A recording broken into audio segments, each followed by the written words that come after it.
Hello viewers. So continuing our series on personality development. This is my third video. In my earlier two videos I've already covered two important traits, that is self-confidence and communication skills. And today we shall touch upon another important quality which one needs to focus upon: interpersonal relations. So what exactly do we understand by this term? I would say that it signifies your quality and nature of the connections or relationships which you develop or maintain with the people you meet and interact. Now, there are some loosely related terms you will find in various blogs called interpersonal skills or social skills. These skills are your abilities to engage effectively with others, build the relationships, communicate in a respectful manner. So, these are the tools you employ when engaging or interacting with others. And the interpersonal relations which finally develop is an outcome of how you use these skills. So I would say that social skills are the means and methods of interacting,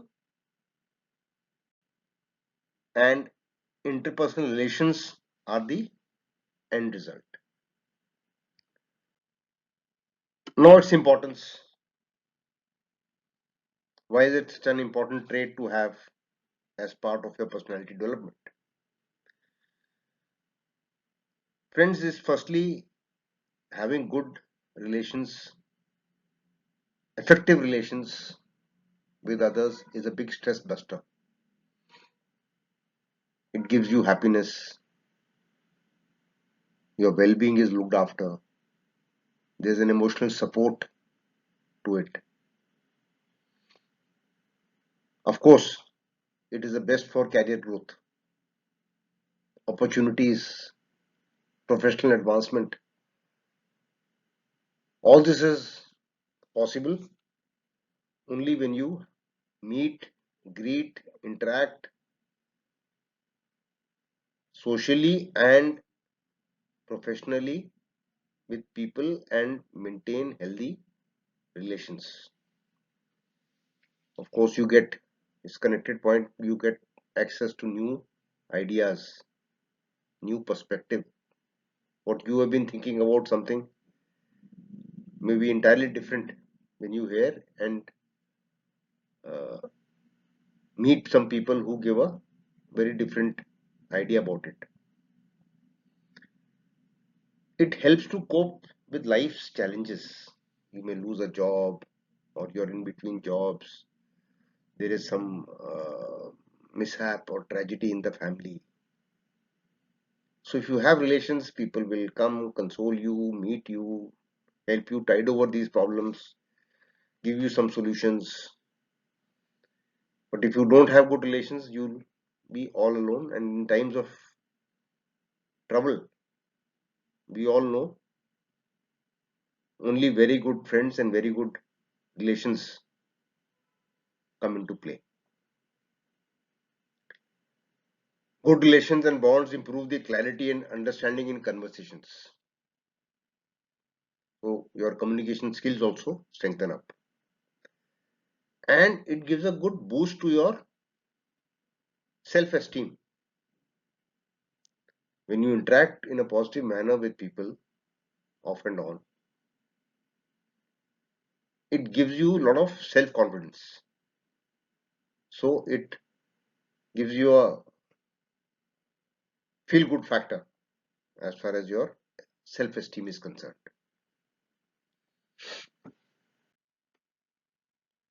Now let's talk of certain key elements in interpersonal relations. Empathy. I had covered this in previous session also, not to be confused with sympathy. As I said earlier, sympathy is feeling bad for someone's misfortune or some mishap, grieving along with him or her. Here it is imagining yourself to be in the other's place, try to understand the feeling of the person, provide a good connect and support emotionally. So empathy is very important in healthy interpersonal relations. Next, of course, self-explanatory trust and respect, where you need to be honest with yourself and with the people you interact, and your integrity has to be top class. Problem solving in interpersonal relations, you have to seek an outcome which is a win-win for both the parties, you and the other one. Or if you are trying to resolve a conflict between two different people, try to find a middle path and avoid blaming any one particular party. And if need be, if you feel you are also a little bit at fault, there is no harm to compromise and adjust a bit and know when to walk away rather than having a that issue being flared up beyond control. Just leave it at that. There are some relations which are better left spoiled rather than making it worse. Emotional intelligence, something linked to empathy. Here you have to be aware of yourself. What are your plus points? What are your weaknesses? And aware about the social surroundings. So this is an intelligence which is controlling your emotions and your feelings. Then is of course teamwork and collaboration, where you have open communication and cooperation. It's an important factor in maintaining good interpersonal relations. Networking and social skills goes without saying. These are the tools which help you in maintaining good relations. Now there are various kinds of relationships. It's a very broad and vast term. You know, it could be at work also with your juniors, with your seniors, with your colleagues, people who are your counterparts, your competitors. Then within family, family is also such a huge term. Extended family, close family. Then your friend circle. There again, there are many circles. Inner core, outer core, acquaintances. Then there are certain relationships we develop, you know, in social gatherings or functions. Some people you meet once in a blue moon at, at public places.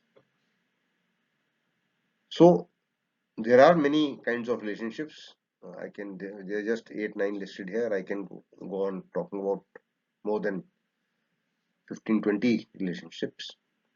But I said for the sake of this uh, presentation, I shall focus only on 4 which are most important, which matters to you in your life. Firstly, at work. Then how should your relationships develop or remain binding with friends and family,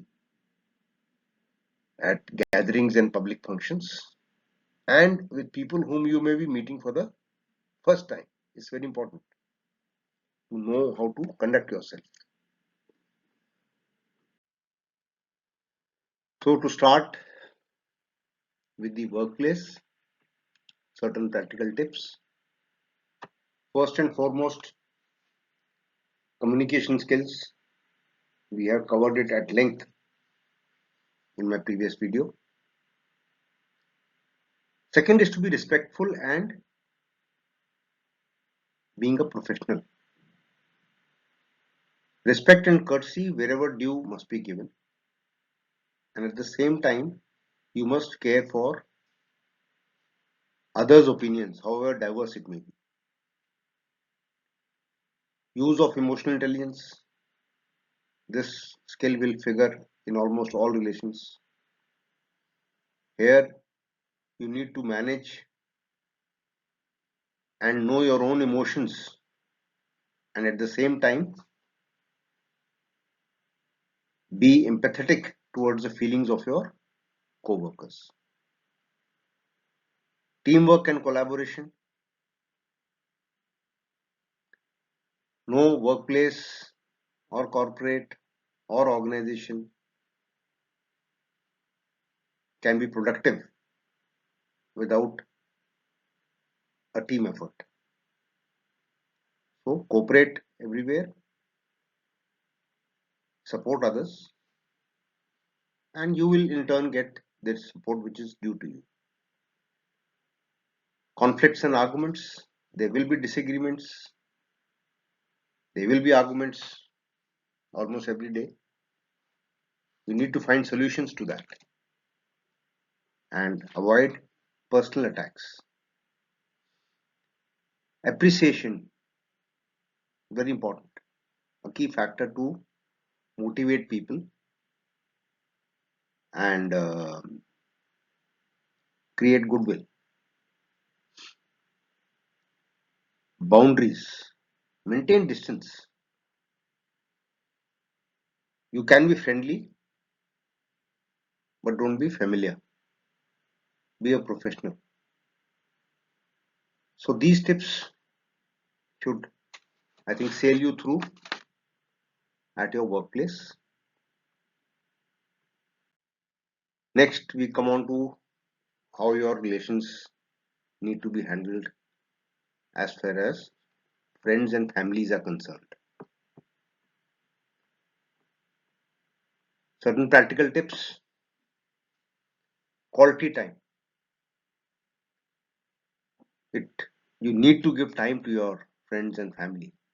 Only then the relationships will grow. The bonding gets strengthened. Respecting others' personal space.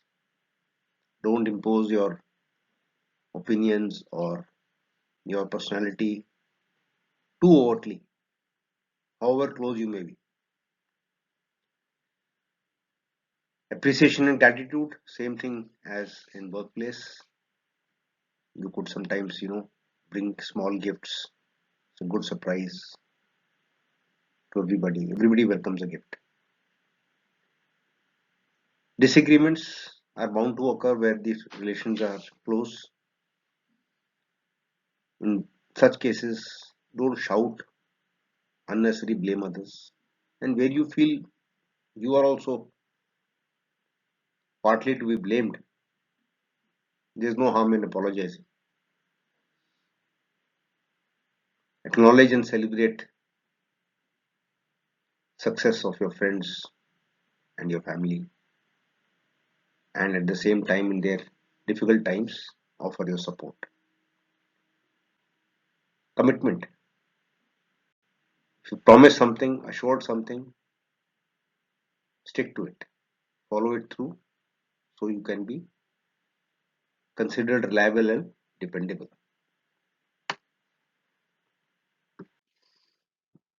Now, in certain large gatherings or social functions, you have to be a little different. You may not know everybody, or majority of the people are just acquaintances. So certain tips which might come in handy.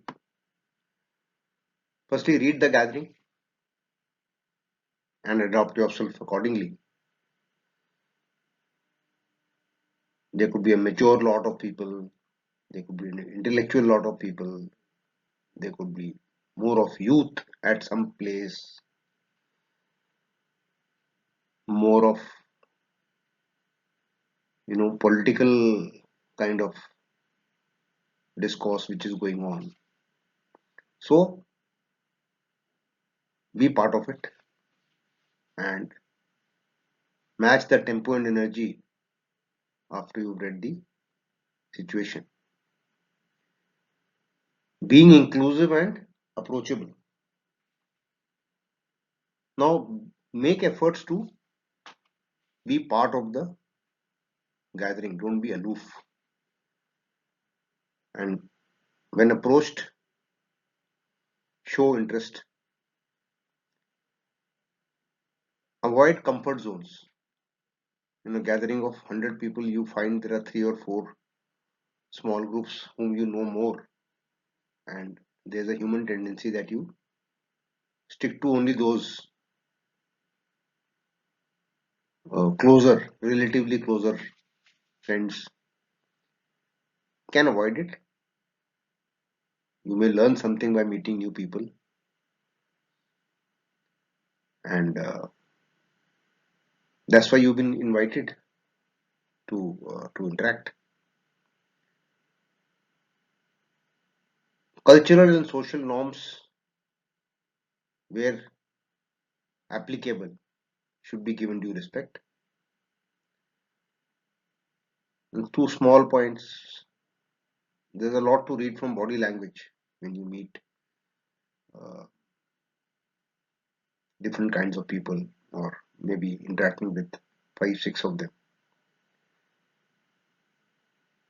If you find you're not welcome or no one is interested in you, they are engrossed within their own talk, leave gracefully.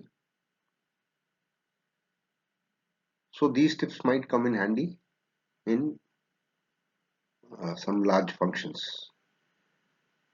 There's a tip also for meeting people for the first time.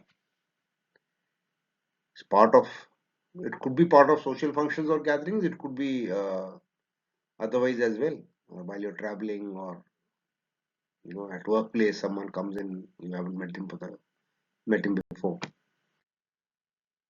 So here, of course, this is uh, being polite, that you introduce yourself, a friendly and respectful tone, and of course, don't be too overly familiar right at the beginning. Adjust your approach as the conversation grows. Find some common ground to talk to. If none, or you're feeling uncomfortable,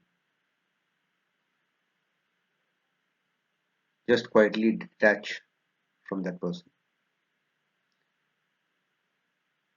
Don't make a judgment or assume something at the first impression.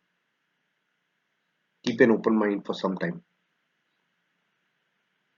And if you find the person whom you met for the first time to be to some liking, end on a positive note so that you meet again and interact again. You can offer a soft compliment, maybe say wearing smart shoes or nice belt or something. Exchange numbers if need be. So this is as far as interpersonal relations at different scenarios. We shall now towards the end see certain challenges which we might encounter in maintaining good interpersonal relations. Now, why do relationships go bad or don't develop at all? You know, one needs to understand this also significantly. So, certain challenges which I could think of can cover one by one. Now, your past experiences, some inconsistency in your actions, or even dishonesty, they lead to a lack of trust, making relationships fragile. First factor, very important.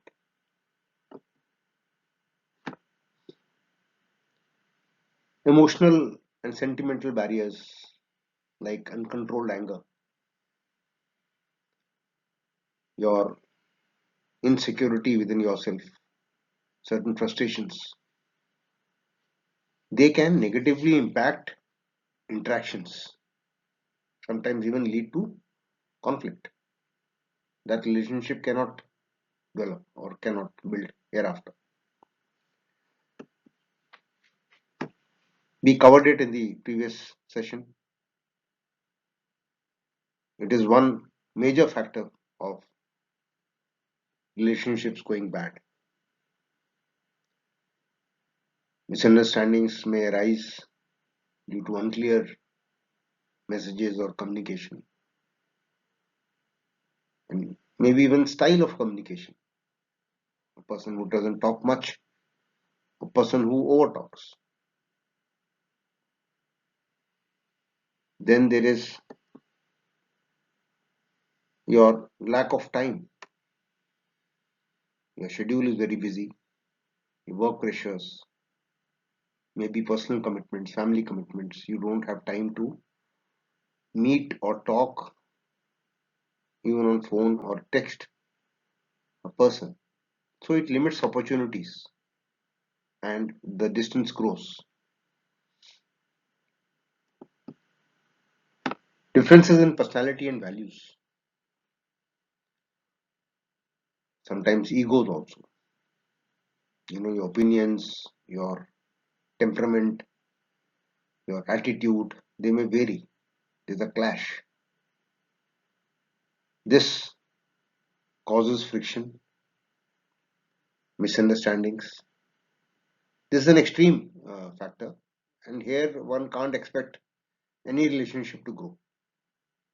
This is a very major factor. So, if there is a clash in such kind of thought process, uh, one is expecting too much that this relationship will ever materialize. So, leave it. And last, of course, is the complex which you have of being rejected or not being, approved. So, you hesitate to initiate a conversation, and this hinders your relationship even taking off. If you keep these few things in mind, I'm sure your relationships can build or grow and remain maintained fruitfully. Just few things to be kept in mind. Few extreme factors which I have listed out. Maybe the second one, emotional barriers, and this second last, differences in personalities and values, core values. These, of course, cannot be, undone unless you need to adjust yourself.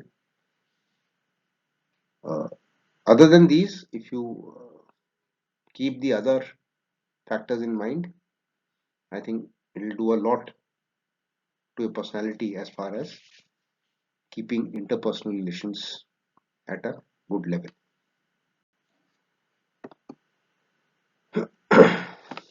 So, this is all I had to